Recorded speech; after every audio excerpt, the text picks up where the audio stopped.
வணக்கத்துடன் இது இன்பா டாக்ஸ். இலங்கையில் இன்னைக்கு இலங்கை நீதிமன்றம் ஒரு அதிரடியான ஒரு உத்தரவை பிறப்பித்திருக்கிறது. அது குறிப்பிட்ட ஒரு முக்கியமான ஒருவருக்கு மரண தண்டனையை அது உறுதிப்படுத்தி இருக்கிறது. இன்று இலங்கையிலிருந்து வெளியாகக்கூடிய பிரதானமான ஊடகங்கள், சமூக வலைதளங்கள் அனைத்திலுமே இந்த மரண தண்டனையை மையப்படுத்திய செய்தி முதன்மையான ஒரு செய்தியாக பேசப்படுது. யாருக்கு இலங்கை நீதிமன்றம் மரண தண்டனை கொடுத்திருக்கிறது? அந்த முக்கியமான நபர் யார்? எதற்காக அவருக்கு மரண தண்டனை கொடுக்கப்பட்டிருக்கிறது? இந்த கேள்வி உங்கள் மனசுக்குள் எழுவதற்கான வாய்ப்பு இருக்கிறது. நாம் இந்த காணொலியில் அதை குறித்த ஒரு தெளிவான தேடலைத்தான் எடுக்க இருக்கிறோம். எனவே காணொலியை கடைசி வரை பாருங்கள். அதாவது இலங்கையில் 1983ஆம் ஆண்டு கருப்பு ஜூலை என்கின்ற ஒன்று இலங்கை வரலாற்றில் மிகப்பெரிய ஒரு கருப்பு நாளாக இருக்கிறது. அதுபோலத்தான் 2019ஆம் ஆண்டு நடைபெற்ற உயிர்த்த ஞாயிறு தாக்குதல். இந்த உயிர்த்த ஞாயிறு தாக்குதலில் 200க்கு மேற்பட்டவர்கள் பலியானார்கள். இதில் வெளிநாட்டை சார்ந்தவர்களும் உள்ளடக்கம். அந்த உயிர்த்த ஞாயிறு தாக்குதல் எதற்காக நடத்தப்பட்டது என்பதை மையப்படுத்தி பார்க்கின்ற பொழுது அதன் பின்னணியில் பல அரசியல் களங்கள் இருந்தது என்பது நாம் அறிந்திருக்கக்கூடிய ஒரு செய்தி.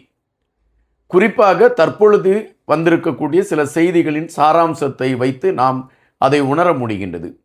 கோத்தபய ராஜபக்சே 2019ஆம் ஆண்டுக்கு முன்பாக அவர் அரசியல் சார்ந்த களங்களில் அவர் ஒரு ஆர்வம் காட்டவில்லை. ஆனால் 2019 அந்த உயிர்த்த ஞாயிறு தாக்குதல் நடைபெறுவதற்கும் 2 வாரத்திற்கு முன்புதான் நான் அரசியலில் ஈடுபட போகிறேன், அதுவும் ஜனாதிபதியான களத்தை நோக்கி நகரப் போகிறேன் என்கின்ற ஒரு கருத்தை எடுத்து வைக்கிறார். அதற்கான களம் எனக்கு உருவாக்கப்பட்டு கொண்டிருக்கிறது என்ற செய்தியை அவர் குறிப்பிட்டதாக ஒரு தகவல். அதுதான் மிகப்பெரிய சந்தேகத்தை உருவாக்கியது. இந்த கோத்தபய ராஜபக்சே போன்ற பலர் இதன் பின்னணியில் இருப்பதற்கான ஒரு காரணம் இருக்கலாம் என்கின்ற ஒரு ஐயப்பாடு எழும்பியது. தற்பொழுது கூட கோத்தபய ராஜபக்சே நீதிமன்றத்தில் உயிர்த்த ஞாயிறு தாக்குதல் விசாரணை என்கின்ற அடிப்படையில் தன்னை கைது செய்துவிடக் கூடாது என்பதற்காக அவர் அதற்கான அந்த நீதிமன்றத்தில் அதற்கான ஒரு தடையை பெறுவதற்கான முயற்சிகளை எடுத்திருக்கக்கூடிய களங்களை பார்க்க முடிகின்றது.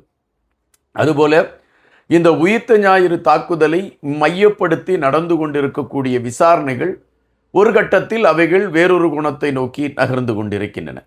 பலர் இப்பொழுது விசாரணைக்கு உள்ளெடுக்கப்பட்டு விசாரணைகள் முடுக்கிவிடப்பட்டு கொண்டிருக்கின்றன. பல அதிரடியான செய்திகள் நமக்கு கிடைத்த வண்ணம் இருக்கின்றன. அந்த அதிரடியான செய்திகளின் அடிப்படையை வைத்து பார்க்கின்ற பொழுது முக்கியமான பலர் இதற்கு உடந்தையாக இருந்திருக்கிறார்களோ என்கின்ற ஐயப்பாடு எல்லாருடைய மனசிலும் அது எழும்பிக் கொண்டுதான் இருக்கிறது. எனவேதான் இந்த உயிர்த்த ஞாயிறு தாக்குதல் விசாரணை, உயிர்த்த ஞாயிறு தாக்குதலை மையப்படுத்தி தற்பொழுது வழங்கப்பட்டிருக்கக்கூடிய தீர்ப்புகள், இவைகளை மையப்படுத்தி மக்கள் மத்தியிலே ஒரு மிகப்பெரிய ஒரு எதிர்பார்ப்பு இருக்கிறது, ஒரு தேடல் இருக்கிறது. தற்பொழுது கூட சிறைச்சாலையில் இருக்கக்கூடிய பலர் இருக்கிறார்கள். பிள்ளையான் போன்றவர்கள், சுரேசாலை போன்றவர்கள் எல்லாம் சிறைச்சாலைக்குள் இருக்கக்கூடிய களங்களை பார்க்க முடிகின்றது. இவர்கள் அனைத்திடமும் குற்ற புலனாய்வுத்துறை விசாரணைகள் மேற்கொள்ளப்பட்டு இந்த உயிர்த்த ஞாயிறு தாக்குதலுக்கு பிரதான சூத்திரதாரி யார் என்பதை மையப்படுத்தி அதற்கான தேடலை நோக்கி நகர்ந்திருக்கிறது என்பதை நம்மால் பார்க்க முடிகின்றது. இந்த சூழலில்தான் முன்னாள் காவல்துறை உயர் அதிகாரிக்கு மரண தண்டனையை உறுதிப்படுத்தி இருக்கிறது கொழும்பு நீதிமன்றம். இந்த மரண தண்டனை எதற்காக அவருக்கு உறுதிப்படுத்தப்பட்டிருக்கிறது? அதாவது முன்னால் அந்த காவல்துறையின் உயர் தலைவராக இருக்கக்கூடியவருக்கு செய்தி சென்றிருக்கிறது. உயிர்த்த ஞாயிறு தாக்குதல், அதாவது இந்த உயிர்த்த ஞாயிறு அன்று இந்தந்த தேவாலயங்களில் தாக்குதல் நடத்துவதற்கான ஒரு களத்தை எடுத்துக்கொண்டு ஒரு சிலர் அதற்கான தீவிர களத்தில் இறங்கி இருக்கிறார்கள். எனவே இதை தடுத்து நிறுத்துவதற்கான களத்தை காவல்துறையை எடுக்க வேண்டும் என்கின்ற ஒரு எச்சரிக்கை இந்த காவல்துறை அதிகாரிக்கு கொண்டு சேர்க்கப்பட்டிருக்கிறது. ஆனால் இந்த காவல்துறை அதிகாரி அதை புறந்தள்ளிவிட்டார். அதுபோல புலனாய்வுத்துறையை சார்ந்தவர்களும் உயிர்த்த ஞாயிறு என்று தாக்குதல் நடைபெறுவதற்கான ஒரு களம் இருக்கிறது என்பதை மையப்படுத்திய செய்தி அறிக்கையை அவர்கள் காவல்துறையின் உயர் அதிகாரியின் கைக்கு கொண்டு சென்றிருக்கிறார்கள். அதையும் இந்த காவல்துறை அதிகாரி கண்டுகொள்ளாமல் விட்டுவிட்டார் என்கின்ற குற்றச்சாட்டு தான் இந்த காவல்துறை அதிகாரியின் மீது வைக்கப்பட்டிருக்கிறது. அப்படி என்றால் தனக்கு தெரிந்து மக்கள் மரணத்தை தழுவ வேண்டும் என்று ஒரு நடவடிக்கை எடுக்காமல் அமைதி காத்தார் என்கின்ற குற்றச்சாட்டு இந்த காவல்துறை அதிகாரியின் மீது வலுவாக பதிவாகி இருக்கின்றன.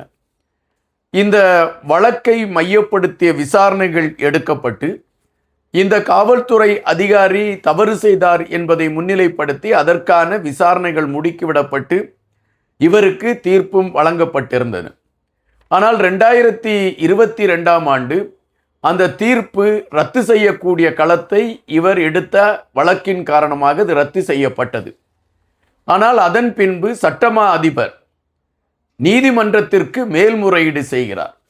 மேல்முறையீடு செய்ததனின் அடிப்படையில் இந்த விசாரணைகள் தொடர்ந்து கொண்டு இருந்தன. இந்த விசாரணையின் அடிப்படையில் 3 நீதிபதிகள் இந்த விசாரணையை மேற்கொண்டிருந்தார்கள். இன்று அந்த 3 நீதிபதிகளும் இணைந்து தங்களுடைய தீர்ப்பை அவர்கள் குறிப்பிட்டிருக்கிறார்கள். அந்த தீர்ப்பில் அவர்கள் சொல்லி இருக்கக்கூடிய விடயம் என்னவென்றால், உயிர்த்த ஞாயிறு தாக்குதல் நடைபெறும் என்பது தெரிந்திருந்தும் அதை தடுப்பதற்கான எந்த முயற்சிகளையும் எடுக்காமல் அமைதி காத்து மக்களுடைய மரணத்திற்கு காரணமாக இருந்த முன்னாள் காவல்துறையின் மா அதிபர் பூஜித ஐஎஸ் சந்திரராவ் என்கின்றவருக்கு மரண தண்டனையை உறுதிப்படுத்துகிறோம் என்று அந்த 3 நீதிபதிகளும் இவருக்கு இந்த மரண தண்டனையை உறுதிப்படுத்தி இருக்கிறார்கள். அதுபோல முன்னாள் ஓய்வு பெற்ற மேஜர் ஜெனரல் கபில கந்தாரா ரத்னா அவர்களுக்கும் இந்த மரண தண்டனையை அவர்கள் உறுதிப்படுத்தி இருக்கிறார்கள். இது இப்பொழுது ஒரு பரபரப்பான செய்தியாக ஊடகங்களில் முதன்மையான இடத்தை பிடித்திருக்கிறது. ஆனால் இந்த உயிர்த்த ஞாயிறு தாக்குதலை மையப்படுத்திய செய்திகளை உன்னிப்பாக கவனித்து கொண்டிருக்கக்கூடியவர்கள் குறிப்பிடக்கூடியது, இவர்கள் அனைவருமே அம்புகள் மீது வழக்குகள் பதிவு செய்யப்பட்டதும் விசாரணைகள் மேற்கொள்ளப்பட்டதும் அவர்கள் மீது தீர்ப்பு சொல்வதும் என்பது அம்புகள் தான். ஆனால் இந்த அம்புகளை எய்தவர் யார் என்கின்ற கேள்வி வருகின்ற பொழுது அதற்கு பின்னணியில் பல அரசியல் களங்கள் இருக்கின்றன. அவர்களுக்கு மரண தண்டனை கொடுக்கப்பட வேண்டும் என்கின்ற ஒரு கருத்து வலுவடைந்திருக்கிறது. அப்படி ஒரு சூழல் வருகின்ற பொழுது அது பல அரசியல்வாதிகளின் முகத்திரையை கிழிக்கக்கூடியதாக அமையும் என்கின்ற ஒரு செய்தியும் இருக்கின்றன. தற்பொழுது உயிர்த்த ஞாயிறு தாக்குதலை மையப்படுத்தி நடந்து கொண்டிருக்கக்கூடிய விசாரணையில் இருவருக்கு மரண தண்டனை உறுதிப்படுத்தப்பட்டிருக்கிறது. இந்த மரண தண்டனை நடைபெறுமா அல்லது வேறு விதமான கோணத்தில் விசாரணைகள் என்கின்ற போர்வையில் இவை நீட்டிக்கப்படுமா என்கின்ற விடயங்கள் மிகப்பெரிய கேள்விகளாகவே இருந்து கொண்டிருக்கின்றன. நன்றியுடன் இன்பா.